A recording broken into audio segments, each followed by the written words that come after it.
2025 में अपने पैसे को सुरक्षित रखते हुए उसे कैसे बढ़ाएं, ये सवाल शायद हम सबके मन में है। बिल्कुल, और हर साल ये सवाल और जरूरी हो जाता है। तो आज हम इसी पहेली को सुलझाने की कोशिश कर रहे हैं। हमारे पास ट्रेंड टॉक लाइव चैनल पर विशाल मिश्रा का एक वीडियो है जिसमें शुरुआती और पेशेवर दोनों तरह के भारतीय निवेशकों के लिए 5 शानदार विकल्प बताए गए हैं। हमारा मिशन है इन विकल्पों की परतें खोलना और ये समझना कि कौन सा रास्ता किसके लिए सही है। तो चलिए इसको खोलकर समझते हैं। बिल्कुल, और ये समझना भी जरूरी है कि निवेश की दुनिया में एक साइज सबको फिट नहीं आता। सही बात है। स्रोत में दिए गए ये 5 विकल्प अलग अलग जरूरतों, लक्ष्यों और सबसे जरूरी जोखिम लेने की क्षमता के लिए हैं।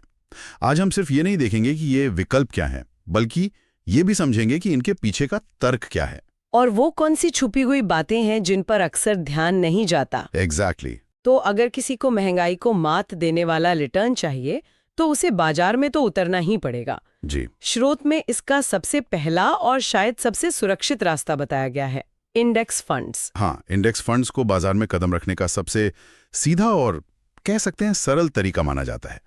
आपको किसी एक कंपनी के भविष्य पर दाव नहीं लगाना है। अच्छा।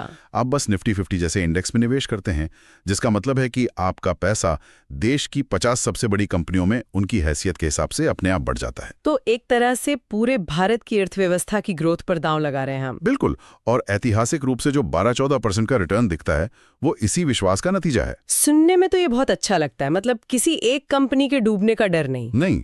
पर मेरा एक सवाल है, अगर पूरा बाजार ही गिर गया जैसा 2008 या 2020 में हुआ था, तब तो ये सुरक्षित इंडेक्स फंड भी गिरेगा ना? क्या ये बात नए निवेशकों को पता होनी चाहिए? ये बहुत ही जरूरी सवाल है।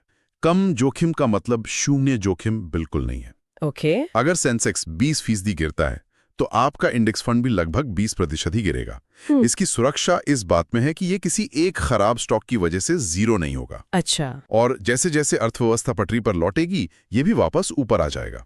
ये आपको ये आपको बाजार के उतार चढ़ाव से बचाता नहीं, बल्कि आपको बाजार के साथ सवारी कराता है। मतलब ये धैर्यवान निवेशकों के लिए है। सही पकड़ा, योनी के लिए है। ठीक है, तो हमने बाजार से जुड़े एक विकल्प की बात की, पर अगर कोई सुरक्षा के साथ साथ बाजार की अनिश्चितताओं से भी बचना चाहता है, मतलब जब सब कुछ गिर रहा हो तब भी उसका निवेश बचा रहे, स्रोत में सोने का जिक्र है। बिल्कुल, सोने को हमेशा एक सुरक्षित पनाहगाह या सेफ हेवन माना गया है।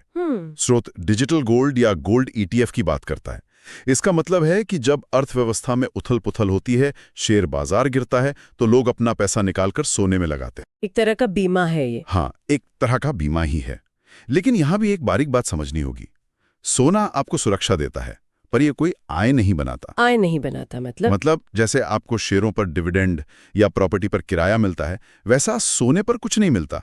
इसका रिटर्न सिर्फ इसकी कीमत बढ़ने पर ही निर्भर करता है। और कीमत तो ऊपर नीचे होती रहती है। हाँ, जो खुद भी काफी अस्थिर हो सकती है। मतलब ये संकट का साथी है, रोज की कमाई का जरिया नहीं। ठीक है, तो अभी तक हमने बाजार से जुड़े 2 विकल्प देखे, लेकिन अगर किसी निवेशक की पहली प्राथमिकता पैसा बनाना नहीं बल्कि पैसे को हर हाल में सुरक्षित रखना हो, तब क्या? मुझे लगता है स्रोत में अगला विकल्प इसी जरूरत को पूरा करता है, पब्लिक प्रोविडेंट फंड यानी PPF। हाँ, स्रोत इसे शून्य जोखिम वाला निवेश कहता है। हाँ, और शून्य जोखिम का टैग इसे इसलिए मिला है क्योंकि इस पर भारत सरकार की गारंटी होती है। अच्छा, गवर्नमेंट बैक्ड है जी, यानी आपका पैसा पूरी तरह सुरक्षित है। फिलहाल इस पर 7.1% का निश्चित टैक्स फ्री रिटर्न है। लेकिन यहाँ एक पेच है जिसे स्रोत में लॉक इन अवधि कहा गया है, 15 साल। 15 साल, ये तो बहुत लंबा समय है। अगर किसी को बीच में पैसे की जरूरत पड़ गई तो? यही सोचकर तो कई लोग इससे दूर भागते होंगे। आपका सवाल बिल्कुल जायज है। 15 साल एक लंबा अरसा है। ऐसा लगता है कि पैसा निवेश नहीं, टाइम कैप्सूल में डाल दिया है। कह सकते हैं, लेकिन इसे देखने का एक दूसरा नजरिया भी है। यह लंबी अवधि आपको अनुशासित बनाती है। यह सुनिश्चित करती है कि आप छोटी मोटी जरूरतों के लिए इस पैसे को हाथ न लगाएं और इसे बड़े लक्ष्यों के लिए बढ़ने दें। बिल्कुल, जैसे रिटायरमेंट या बच्चों की पढ़ाई। साथ ही इसका एक और पहलू है, यह आपको ब्याज दर में गिरावट के जोखिम से नहीं बचाता।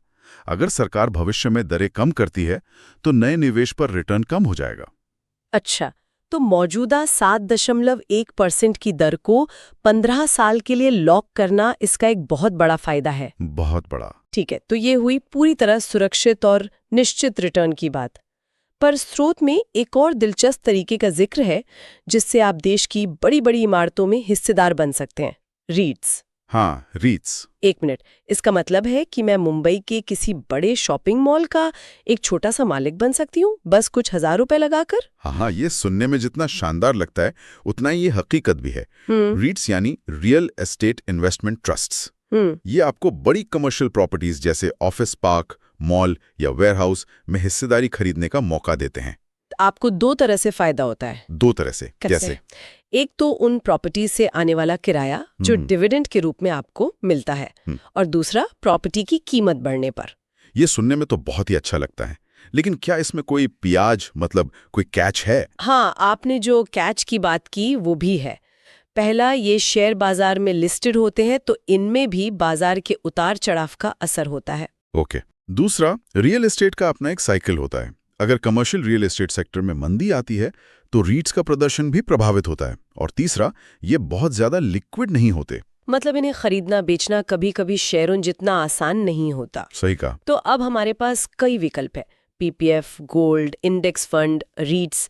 लेकिन एक आम इंसान जैसे कोई छात्र या जिसकी अभी अभी नौकरी लगी है, वो इन सब में निवेश करे कैसे? बहुत जरूरी सवाल है। यहीं पर स्रोत 5वें और शायद सबसे जरूरी हिस्से पर आता है, SIP यानी सिस्टमैटिक इन्वेस्टमेंट प्लान।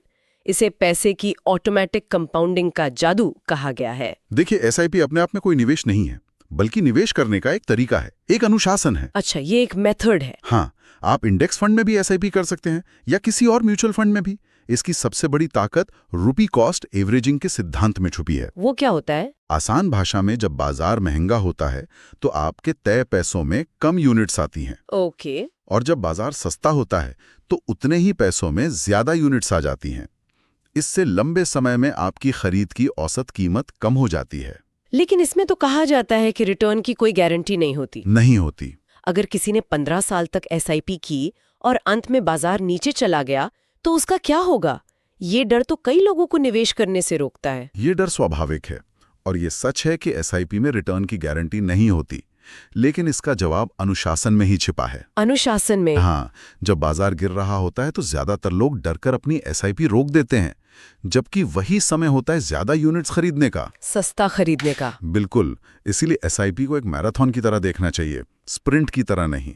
अगर आपका लक्ष्य 15 साल का है तो आपको बाजार के रोज रोज के शोर से परेशान नहीं होना चाहिए।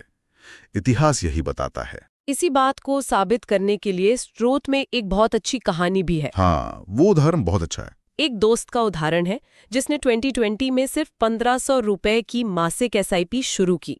उसने समझदारी दिखाते हुए अपना पैसा सिर्फ एक जगह नहीं बल्कि इंडेक्स फंड्स, गोल्ड ETF और रीट्स में थोड़ा थोड़ा बांट दिया। और नतीजा कमाल का था। हाँ, महज 4 सालों में उसकी ये छोटी सी 1500-2000 रुपए की SIP 1 लाख रुपए से ज्यादा के कॉर्पस में बदल गई। कमाल है। ये कहानी 2 बातें सिखाती है।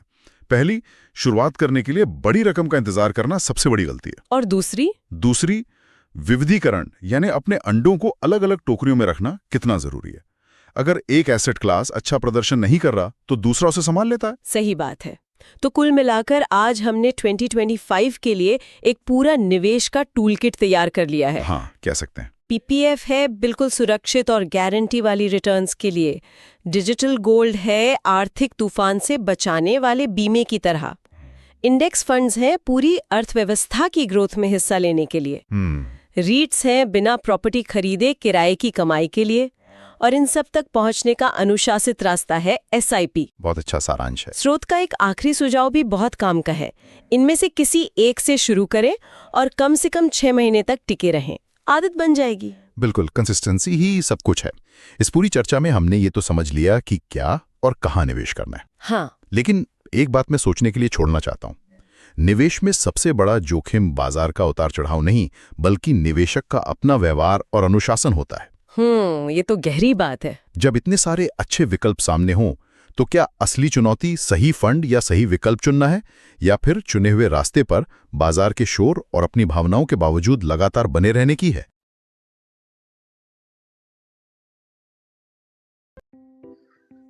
So thank you very much दोस्तों कि आपने ये वीडियो पूरा देखा, और प्लीज आपको अगर ये वीडियो अच्छा लगा होगा तो आप इस वीडियो को